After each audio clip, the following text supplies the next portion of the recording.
ভাইরা চট্টগ্রামের পটিয়া থেকে আসছে আর এখন ভাইরা মেবি ব্যাক করতেছেন সবাই। তা আসেন সবাই এক ফ্রেমে, একটু হাই দিয়ে দেন। থ্যাংক ইউ, ভাইদের সাথে কথা বললাম, ভালো লাগলো। আপনাদের সফর কি হোক, সফল হোক। থ্যাংক ইউ, দোয়া করবেন। ওকে ভাইয়া, আল্লাহ হাফেজ। ওকে, বাই বাই।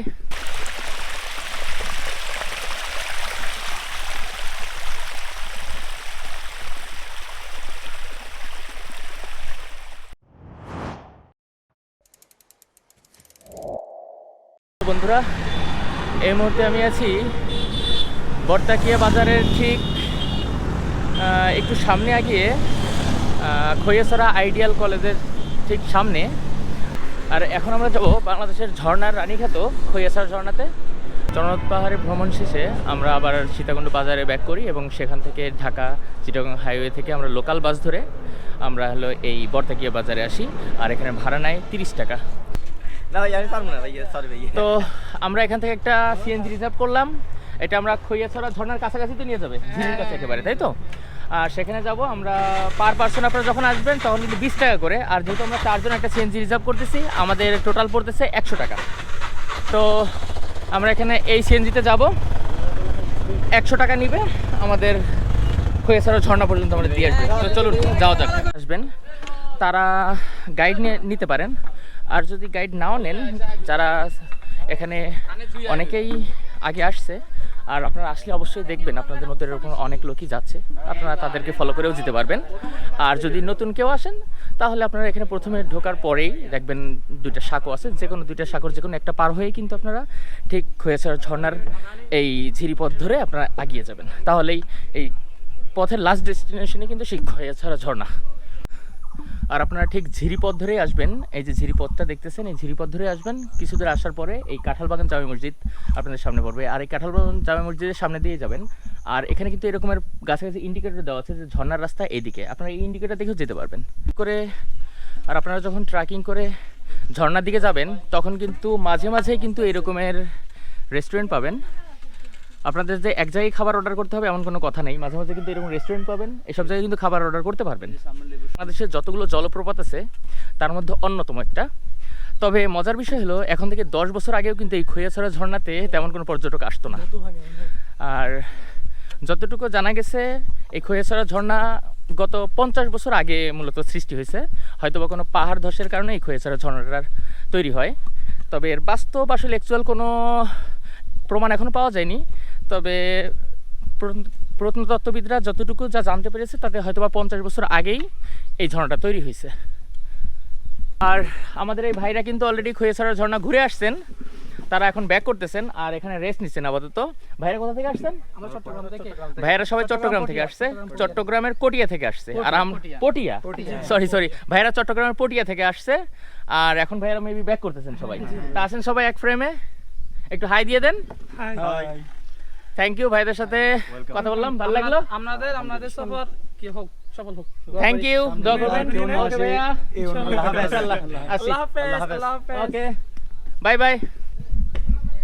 শুধু ওনারাই না, আমাদের সামনে কিন্তু আরো অনেক ভাইরা তারাও আসছে, দেখেন। আর আপনারা কিছু পথ আসার পরে কিন্তু একটা টিকিট কাউন্টার পড়বে, এখান থেকে নাম এবং ফোন নাম্বার এন্ট্রি করে আপনাদের টিকিট নিতে হবে এবং টিকিটের মূল্য কিন্তু 20 টাকা করে। আর আমাদের টোটাল টিকিটের ফেয়ার হলো 80 টাকা। থ্যাংক ইউ ভাইয়া। 22 নম্বর না? ওকে, এখানে হলো সিরিয়াল মেনটেন করেই আসলে দিচ্ছে আমাদেরকে 22 নম্বর সিরিয়াল, এবং কি আমাদের যখন ব্যাক করতে হবে তখন 22 নম্বর সিরিয়ালটা আসলে আমাদের ক্যান্সেল করে যেতে হবে। ওকে, তাহলে আসো।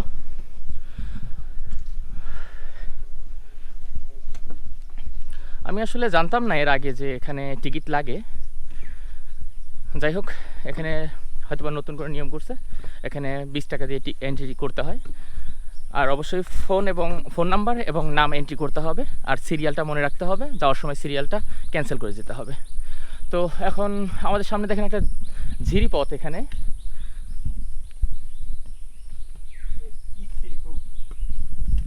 আমাদের এই ঝিরিপথটা পার হয়ে যেতে হবে। আর অবশ্যই মাথায় রাখবেন এই ঝিরিপথটা কিন্তু খুবই পিচ্ছিল, আপনারা খুব সাবধানে পার হবেন, অন্যথায় পরে যে একটা দুর্ঘটনা ঘটার সম্ভাবনা আছে। আমরা কিন্তু অফ সিজনে আসছি, এই সময় মূলত ঝর্ণার পানি থাকে না, তারপরেও আজকে সকালে বৃষ্টি হয়েছিল, তাই ঝর্ণার কিছুটা পানি আছে আমরা যতটুকু শুনতে পেরেছি। আর হয়তো ওখানে গোসল করা যাবে, কিন্তু ঝর্ণার ফ্লোটা ততটা নেই। আর যতটা পথ পাড়ি দেবেন তত আপনাদের সাথে কিন্তু এই ঝিরিপথটা থাকবেই।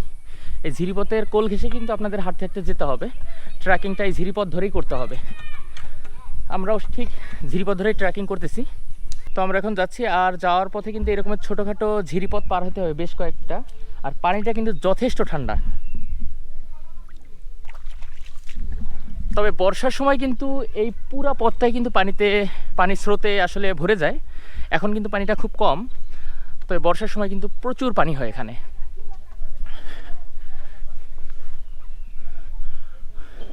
আর এই খৈয়াছড়া ঝর্ণায় যাওয়ার পথেও কিন্তু ছোটোখাটো দুই একটা পাহাড় আপনাদেরকে পার হতে হবে। যেমন এই আমরা এখন কিন্তু একটা পাহাড়ে উঠতেছি। এই দেখেন সামনে কিন্তু ছোট একটা টিলার চেয়ে একটু বড় পাহাড়।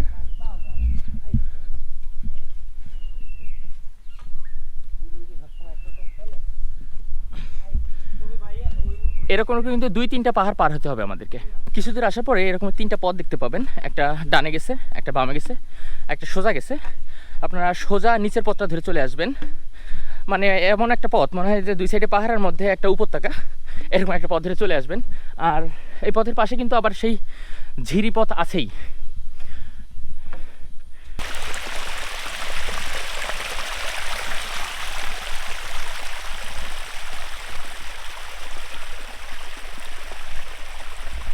আপনারা দেখেন আমরা কত সুন্দর একটা জায়গায় আসছি। এখানে ছোট ছোট ঝিরিপথ এবং পানির শব্দ শুনতে পাচ্ছেন কিনা জানি না। এই দেখেন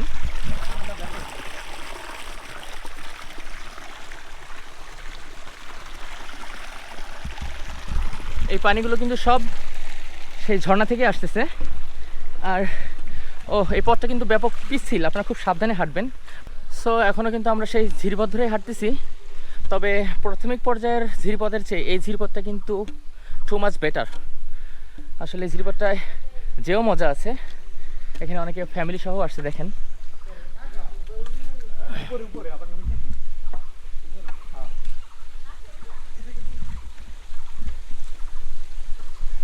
এই যে ভাইয়েরা তারা কিন্তু ফ্যামিলি সহ আসছে, বাবুকে নিয়ে আসছে। তোমার নাম কি? বন্ধুরা আমরা এখন আছি ঝর্ণার প্রথম ক্যাসকেডে। এখন আমরা দ্বিতীয় ক্যাসকেড বা দ্বিতীয় ধাপে যাচ্ছি। তো চলুন যাওয়া যাক। আর এখান থেকে কিন্তু ঠিক ঝর্ণার গোড়া থেকে ওঠা যায়। এই পথটা ধরে আপনারা উঠবেন। আর একটু খারাপ পাহাড়ি পথ বেয়ে উঠতে হবে। আর একা হয়তো বা উঠতে পারবেন না, কিছু ক্ষেত্রে আরেকজনের সহযোগিতাও লাগবে। হ্যাঁ ওই পাশ থেকে না, দেখেন একেবারে খারাপ পথ। ওঠা আসলে এত সোজা হবে না এখান থেকে। এখানে দড়িও দেওয়া আছে, আপনাদের দড়ি বেয়ে উঠতে হবে। তা চলুন আমরা উঠি। আমরা কিন্তু এখন দড়ি বেয়ে উঠতেছি। আপনাদের এখান থেকে দড়ি বেয়ে ওঠাটাই শ্রেয় হবে। তো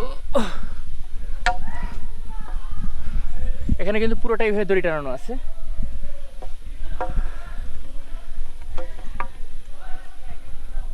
তো চলুন আমরা উঠি।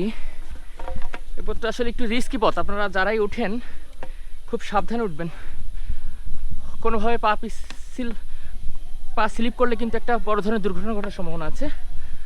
তো হ্যাঁ আমি প্রায় উঠে গেছি। আসলে প্রথম ধাপটা ইজিলি আমরা কিন্তু হেঁটে আসছি, কিন্তু দ্বিতীয় ধাপে মূলত ট্রেকিং না, এটা ক্লাইম্বিং করতে হচ্ছে আমাদের। আপনারা দেখেন উপরে এখানে কিন্তু পুরাটাই দড়ি দিয়ে উঠতে হবে, দড়ি বেয়ে বেয়ে উঠতে হবে। উপরে জাকারিয়া আছে, এটা কিন্তু পুরোটাই ইবে উঠতে হবে। আর লাঠি নিয়ে যাওয়ার কোনো ওয়ে নেই। তো চলুন আমরা উঠি। আমরা এখন মূলত ক্লাইম্বিং করতেছি। আমাদের এই পথটা পুরোটাই ক্লাইম্বিং করে উঠতে হবে। আপনারা কিন্তু খুব সাবধানে এই পথটা ক্লাইম্বিং করে ঠিক এখানে উঠে আসবেন। তো আরও কিছুটা পথ উঠতে হবে আমাদের।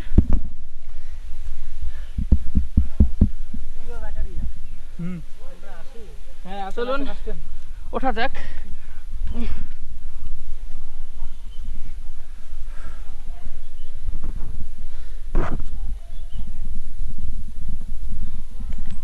তবে এই পথটা কিন্তু খুবই রিস্কি একটা পথ, জানি না নামার সময় কিভাবে নামবো, তবে এক্সাইটমেন্টটা আসলে ঠেকিয়ে রাখতে পারছি না। তো আমাদের এখন এই ওয়াটারফলের দ্বিতীয় ক্যাসকেড আসলে আমরা প্রায় চলে আসছি কাছাকাছি, তবে এর পুরোটাই ক্লাইম্বিং পথ।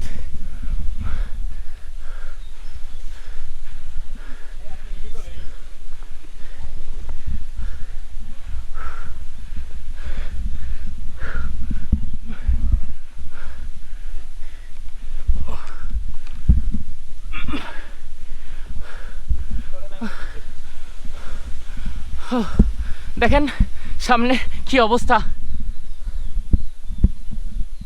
এটা কিন্তু খারাপ পথ।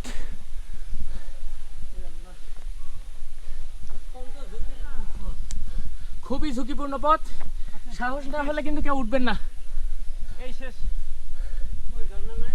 ঝুঁকিপূর্ণ স্থান শেষ। এই আস্তে, ও ক্যামেরাটা ধরো। পিছনে যে ওয়াটারফলটা দেখতে পাচ্ছেন এইটাই কিন্তু হলো খৈয়াছড়া ঝর্ণার দ্বিতীয় ক্যাসকেড বা দ্বিতীয় ধাপ। আমরা অলরেডি ক্লাইম্বিং পথ উঠে আসছি, এখন আমরা পাহাড়টা ট্রেকিং করে আমরা ওখানে যাব। ওইটা নিচেরটার চেয়েও নাকি অনেক সুন্দর। চলুন আমরা যাই এবং আপনাদের দেখাই ওখানে কি অবস্থা। তারপর আপনারা যখন আসবেন অবশ্যই ট্রাই করবেন এখানে খুব সাবধানতার সহিত এখান থেকে নামতে, না হলে কোনো একটা দুর্ঘটনা ঘটার অবশ্যই সম্ভাবনা আছে। আর আমি আপনাদেরকে আরেকটা জিনিস দেখাই,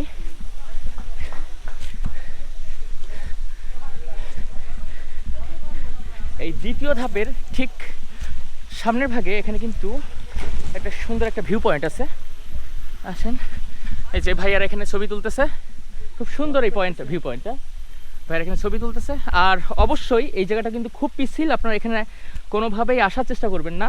বাই চান্স পা স্লিপ করলে কিন্তু একবার সরাসরি নিচে, বেঁচে থাকার কিন্তু আর কোনো ওয়েই থাকবে না। আর রোদে পাথর কিন্তু খুব গরম, পা দেওয়া যাচ্ছে না। আর এই যে দেখছেন এই নিচে কিন্তু যে একটু সামনে যে কিন্তু এটার প্রথম ধাপ। তো এখানে কিন্তু সবাই মজা করতেছে এবং পানিতে গা ভিজিয়ে আসলে প্রশান্তির খোঁজার চেষ্টা করতেছে।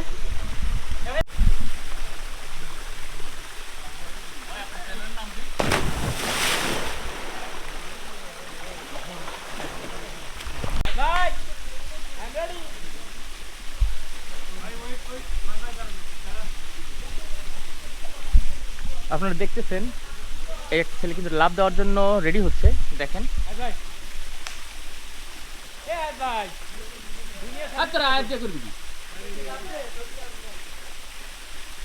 ছবি তোলার জন্য ব্যস্ত।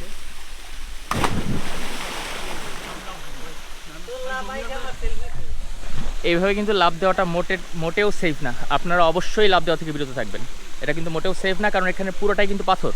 আর বন্ধুরা, আমার এখন সামনে যে ধাপটা এইটাই কিন্তু এই ঝর্ণার প্রথম ধাপ। এইটা আমরা কিন্তু প্রথমে এই ধাপে আসছিলাম, তবে আসলে আমার ক্যামেরাটা একটু প্রবলেম দেওয়ার কারণে কিন্তু আমি এই ধাপটা দেখাতে পারিনি। তারপর আমি দ্বিতীয় ধাপে চলে গেছিলাম, বাট আপনাদেরকে দেখানোর জন্য আবার এখানে আসলাম। এইটা কিন্তু হলো মূল প্রথম ধাপটা। আর বর্ষার সময় কিন্তু এটা অসাধারণ একটা সৌন্দর্যতা লাভ করে। তো এখন যেহেতু বর্ষা নেই আর আজকে সকালে কিছুটা বৃষ্টি হচ্ছে বিধায় এখন কিছু পানি আছে, নাহলে এরকম পানিটাও থাকে না, আরও কমে যায় পানি। যাই হোক, আপনাদের দেখানোর জন্য এখানে আবার আসছি। তো এখন এখান থেকে ব্যাক করব। তো বন্ধুরা, আমাদের সীতাকুণ্ড ভ্রমণের দ্বিতীয় পার্ট অর্থাৎ খৈয়াছড়া যে ঝর্ণাটা, এই অংশটা এখানে শেষ করতেছি। আর ভিডিওটা যদি ভালো লাগে অবশ্যই লাইক কমেন্টস করবেন এবং চ্যানেলটা অবশ্যই সাবস্ক্রাইব করবেন। তো আজকের মতো এখানেই বিদায় নিচ্ছি। আল্লাহ হাফেজ।